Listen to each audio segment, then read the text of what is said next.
오늘 우리에게 주시는 하나님의 말씀은 시편 59편입니다. 시편 59편의 말씀을 제가 봉독해 드리도록 하겠습니다.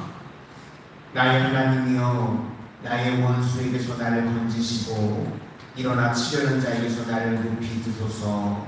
악을 행하는 자에게서 나를 건지시고 피 흘리기를 즐기는 자에게서 나를 구원하소서. 그들이 나의 생명을 해하려고 엎드려 기다리고 강한 자들이 모여 나를 치려하오니 여호와여, 이는 나의 잘못으로 말미암음이 아니요 나의 죄로 말미암음도 아니로소이다. 내가 허물이 없으나 그들이 달려와서 스스로 준비하오니 주여, 나를 도우시기를 위하여 깨어 살펴주소서. 주님은 만군의 하나님 여호와여, 이스라엘의 하나님이시오니 일어나 모든 나라들을 벌하소서. 악을 행하는 모든 자들에게 은혜를 베풀지 마소서. 그들이 점으로 돌아와서 개처럼 울며 성으로 두고 다니고 그들의 입으로는 악을 토하며 그들의 입술에는 칼이 있어 이르기를 누가 들으리요 하나이다. 여호와여, 주께서 그들을 비웃으시며 모든 나라들을 조롱하시리이다. 하나님은 나의 요새이시니 그의 힘으로 말미암아 내가 주를 바라리이다. 나의 하나님이 그의 인자하심으로 나를 영접하시며 하나님이 나의 원수가 본받는 것을 내가 보게 하시리이다. 그들을 죽이지 마옵소서. 나의 백성이 잊을까 하나이다. 우리 방패 되신 주여, 주의 능력으로 그들을 흩으시고 낮추소서.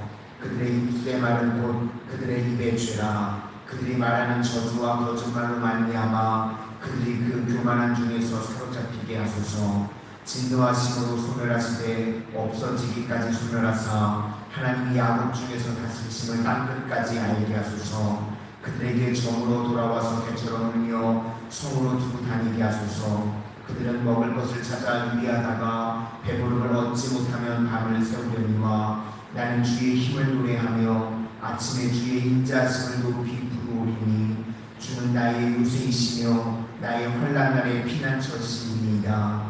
나의 힘이시여, 내가 주께 찬송하오리니 하나님은 나의 요새이시며 나를 긍휼히 여기시는 하나님이시니이다. 아멘. 기도하겠습니다. 사랑의 주님, 오늘도 우리 마산 성원의 성도님들 새벽을 깨우며 주님의 몸된 자리에 달려나올 수 있도록 인도하여 주시고, 또 비록 예배의 자리는 나오지 못하였을지라도 오늘 각 가정에서 제단 삼아 주님 앞에 새벽을 깨울 수 있도록 허락하여 주신 것 감사를 드립니다. 어느 곳에 있든지 지금 이 시간 새벽을 깨우며 기도하는 우리 성원의 모든 성도님들을 기억하여 주셔서 새벽에 도우시는 주님을 만나게 하여 주시고, 오늘 한 날도 주님 의지함으로 기도함으로 기도의 제목들마다 응답받게 하시고 승리하는 복된 날 다 되어지게 하여 주시옵소서. 예수님 이름으로 기도드립니다. 아멘. 오늘은 이상한 기도라는 제목으로 하나님의 말씀을 증거하도록 하겠습니다. 시편 59편은 추격당하는 도망자입니다. 그런데 하나님께서 복음해 주셨다는 것입니다. 또 하나는 사면 초가의 위기입니다. 그런데 그때 위기 가운데 하나님께서 건져주셨다. 여기서 핵심은요, 겸손입니다. 우리가 하나님 앞에 겸손해지기만 하면 하나님께서 우리를 이기게 해주신다는 것입니다. 겸손이란 NIBC입니다. 나는 없어지고 나를 부인하고 BC, but Christ. 주님만을 철저히 의지하게 될 때 주님께서 우리에게 승리를 주신다는 것입니다. 그것이 갈라디아서 2장 20절의 말씀입니다. 내가 그리스도와 함께 십자가에 못 박혔나니 그런즉 이제는 내가 사는 것이 아니요 오직 내 안에 그리스도께서 사시는 것이라. 이제 내가 육체 가운데 사는 것은 나를 사랑하사 나를 위하여 자기 자신을 버리신 하나님의 아들을 믿는 믿음 안에서 사는 것이라. 아멘. 바로 이런 고백이 있을 때 오늘 시편 59편의 승리가 우리에게도 있다는 것입니다. 이런 역전과 이런 반전의 은혜가 날마다 우리 삶 가운데 임하게 되시기를 주님의 이름으로 축원합니다. 표제오를 보시면 사울이 사람을 보내어 다윗을 죽이려고 그 집을 지킨 때에라고 나와 있습니다. 사무엘상 19장의 상황입니다. 사울이 창을 던져서 다윗을 죽이려고 했습니다. 그때 다윗이 자기 집으로 도망을 쳤습니다. 그랬더니 사울이 이제 추격군을 보여서 다윗을 포기한 상황입니다. 그러니까 정말 위기 중의 위기입니다. 아침이 되면 죽을 수밖에 없는 이 위기의 절체절명의 상황 가운데 다윗이 하나님을 찬양하고 다윗이 하나님께 드렸던 기도라는 것입니다. 여기서 알 수 있는 것은요, 이 다윗의 믿음이 실제적이라는 것입니다. 그냥 믿음이 액세서리가 아니라 실제적인 힘이 있다고 다윗이 지금 고백하고 있습니다. 이게 언제 이럴 수 있는가 하면 체험이 계속해서 쌓이게 되면 이것이 실제적인 믿음이 되게 됩니다.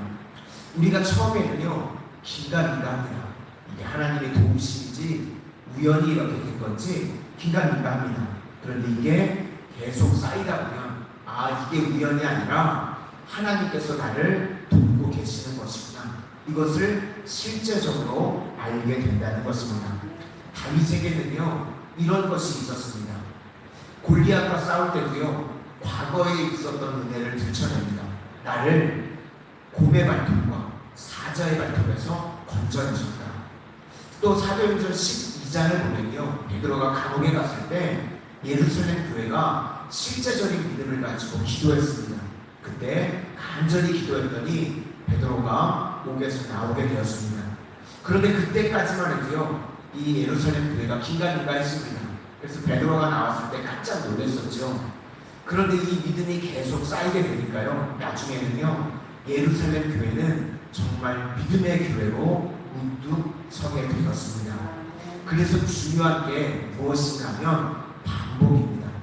우리가 예배를 반복하고 우리가 기도를 반복하고, 처음에는 다 하나님의 도우심이라고 느끼는데 사람이 연약해서요 조금 시간이 지나면 이게 우연히 일어나는 일이 아닌가라고 믿음이 흔들리게 됩니다. 그런데 계속해서 반복해서 하나님의 도움의 손길을 우리가 체험하게 되면 우리가 믿음이 실제적으로 변하게 된다는 것입니다. 그런 의미에서 다윗은요 실제적인 믿음의 사람이었습니다. 이렇게 구체적인 믿음이 된 게 금방금방 하나님의 도우심을 체험했기 때문입니다. 우리도 날마다 순간순간마다 하나님의 도우심을 체험하는 구체적인 믿음의 사람들이 되시기를 주님의 이름으로 축원합니다. 1절부터 5절까지를 다시 한번 보겠습니다. 나의 하나님이여, 나의 원수에게서 나를 건지시고 일어나 치려는 자에게서 나를 높이소서. 악을 행하는 자에게서 나를 건지시고 피 흘리기를 즐기는 자에게서 나를 구원하소서. 그들이 나의 생명을 헤아리고 엎드려 기다리고 강한 자들이 모여 나를 치려하오니 여호와여, 이는 나의 잘못으로 말미암음이 아니요 나의 죄로 말미암음도 아니로소이다. 내가 허물이 없으나 그들이 달려와서 스스로 준비하오니 주여 나를 도우시기를 위하여 깨어 살펴주소서. 주님은 만군의 하나님 여호와 이스라엘의 하나님이시오니 일어나 모든 나라들을 벌하소서. 악을 행하는 모든 자들에게서 은혜를 베풀지 마소서. 보통 위기 상황이 오면 사람들이 안절부절하게 됩니다. 그런데 오늘 다윗은 믿음이 액세서리가 아니었습니다. 실제적인 이 힘을 발휘해서 하나님의 능력을 체험하게 되더라는 것입니다. 하나님의 도우심이 무엇입니까? 하나님의 은혜의 손길입니다. 하나님의 이 은혜의 손길이 날마다 나를 도와주신다는 것을 체험하는 것입니다. 오늘 다윗은요 두 가지 이해할 수 없는 일이 벌어지게 됩니다. 하나는 사울의 아내였던 미갈이 다윗을 도와줍니다. 물론 다윗의 아내이기도 했지만 이 성경을 보면 그렇게 사랑했던 인물인 것 같지 않거든요. 그런데 미갈이 오늘 위기 가운데 다윗을 도와줍니다. 또 하나 이해할 수 없는 것은요, 사울의 군대가 포위를 했습니다.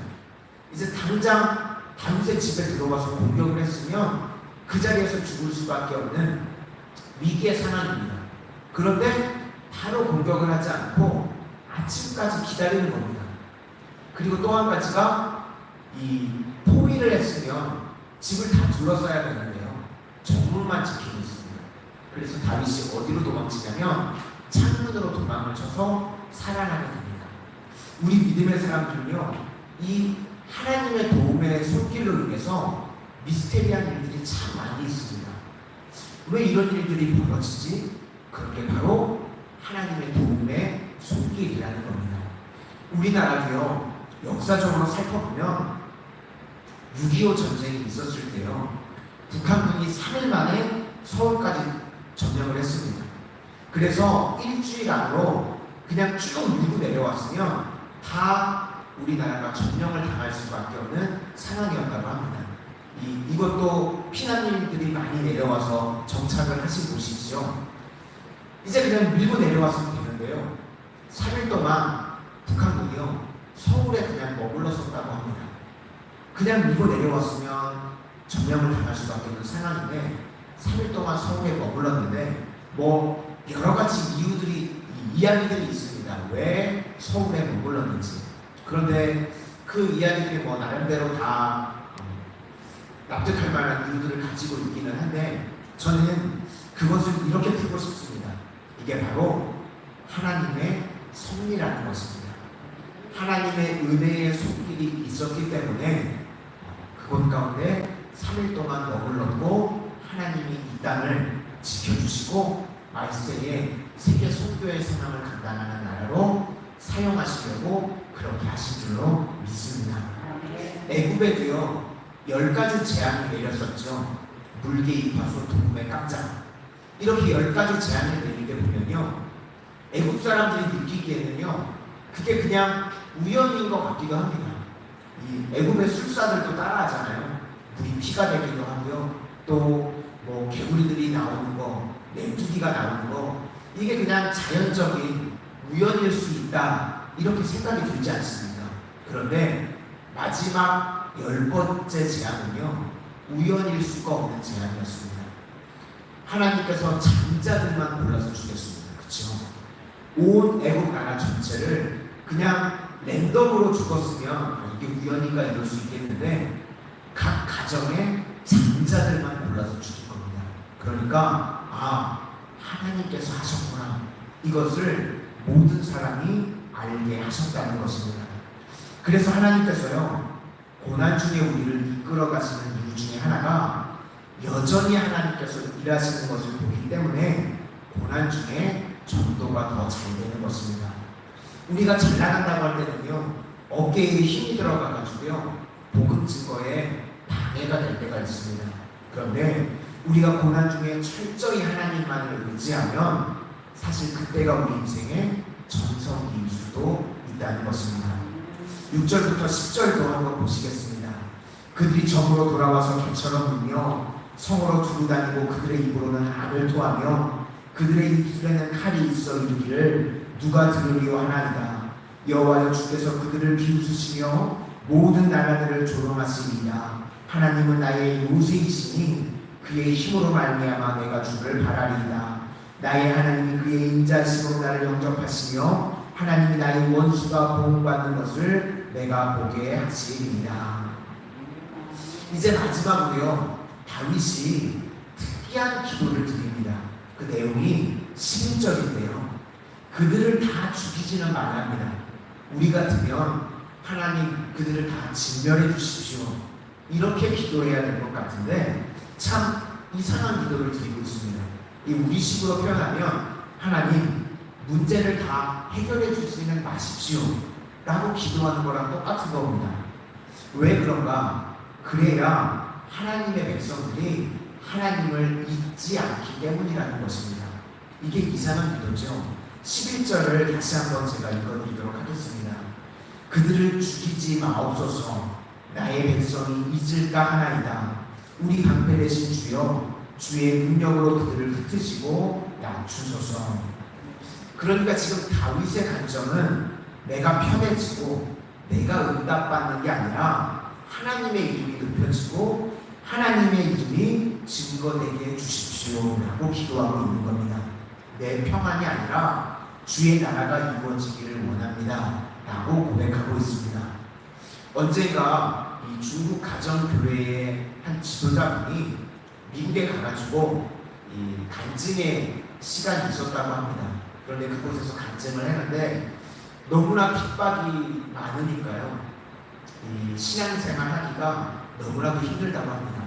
그래서 이제 다들 그 간증을 들으면서 눈물을 흘리고 이제 중보 기도를 해주겠다고 미국 사람들이 그 중국 가정교회를 위해서 중보 기도를 해주려고 하니까 어떤 기도의 제목이 있냐고 기도 부탁을 했습니다.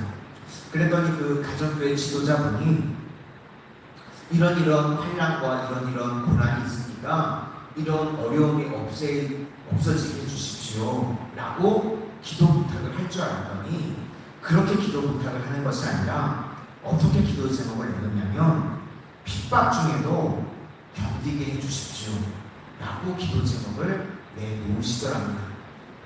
그러니까 핍박을 없애게 해달라 이런 기도는 아니었다는 겁니다. 오늘 본문에 다윗과 같은 기도입니다.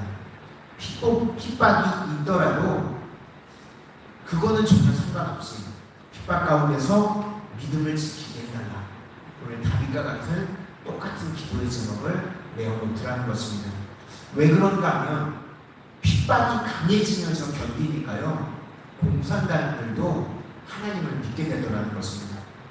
이 정도 고난이 오면 이제 다 그냥 꺾여야 되는데 그런 강력한 핍박 가운데서도 믿음이 흔들리지 않으니까 공산당들이 변하게 되고 하나님을 믿게 되더라는 것입니다. 지금 우리 한국교회는 어떻습니까?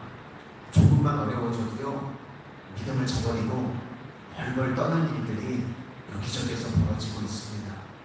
우리도 핍박 가운데서도 믿음을 지킬 수 있는 하나님의 거룩한 위대한 용사들이 되실 수 있기를 소망합니다. 오늘 시편 59편이요 위대한 이유는 자신의 안위를 구하지 않습니다. 핍박이 중요한 것이 아니라는 것입니다. 고난 가운데서도 하나님의 영광이 드러나지기를 원하고 있습니다. 우리도 겸손함으로 하나님만을 의지해서 하나님의 영광을 드러낼 수 있는 거룩한 하나님의 백성들이 되시기를 주님의 이름으로 축원합니다. 기도하겠습니다.